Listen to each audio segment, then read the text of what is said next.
N'hésitez pas à poser les clochettes sur... Ben voilà, c'est très bien.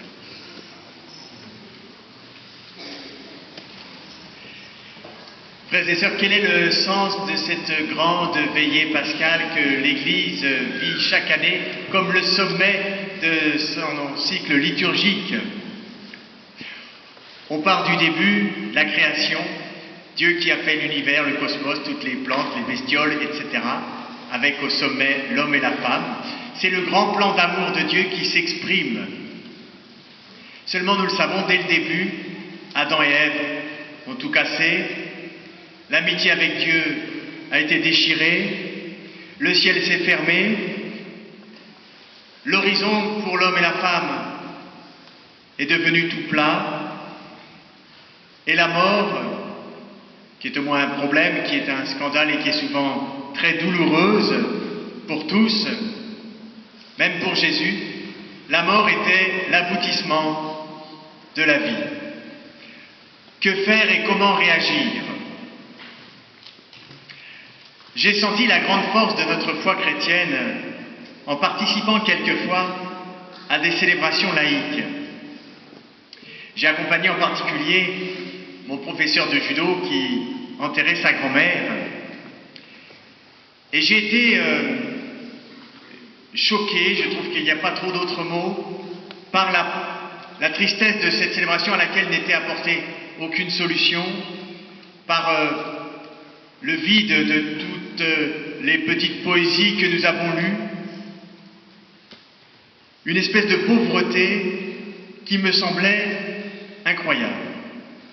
Et en revenant de cette célébration, je me suis dit, c'est pas possible, il faut que je leur écrive un rituel, un mode d'emploi pour faire une célébration qui soit un petit peu moins triste, un peu plus marquée par la lumière.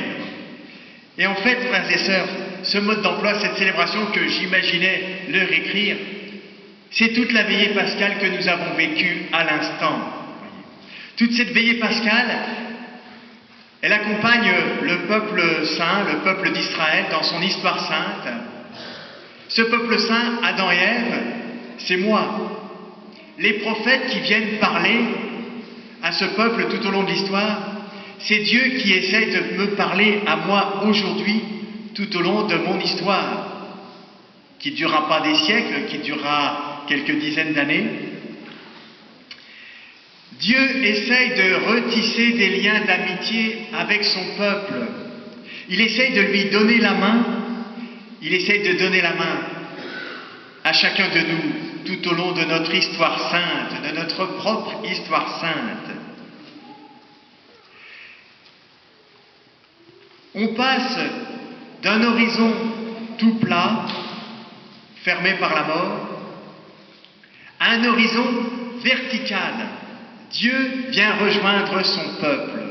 Et nous venons d'écouter l'Évangile dans lequel les femmes et les apôtres ensuite sont exactement à ce moment où ils prennent conscience que Dieu est venu s'introduire dans l'horizontalité trop terrestre de notre humanité.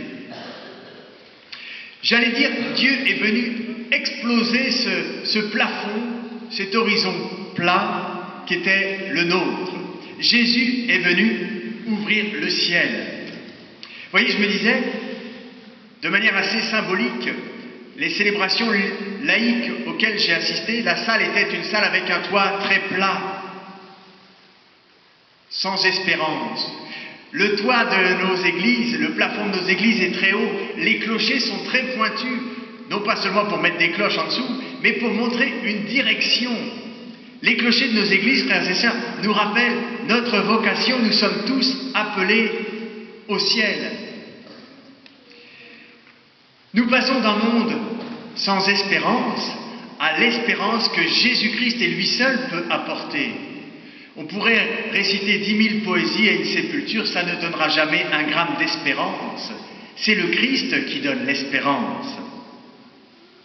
Voyez le baptême, ce soir nous allons baptiser Elisabeth et Thaïs. Le baptême s'est passé de cet horizon tout plat à un horizon vertical, au plan vertical. Le baptême, c'est saisir la main de Jésus qui est venu du ciel, c'est entrer dans cette espérance.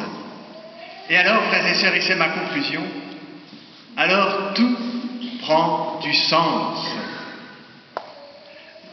La moindre vie peut toucher le cœur de Dieu. Même la plus pauvre des vies parmi nous peut toucher jusqu'au cœur de Dieu. Plus aucun moment de notre existence ne devient perdu ou inutile. Je ne suis plus jamais seul, je ne suis plus jamais perdu.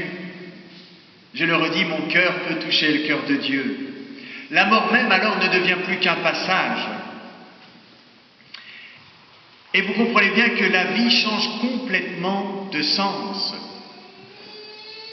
Au lieu d'être une marche vers la mort, comme disait tristement le philosophe Heidegger, la vie devient un chemin vers la vie en plénitude, vers la vie éternelle.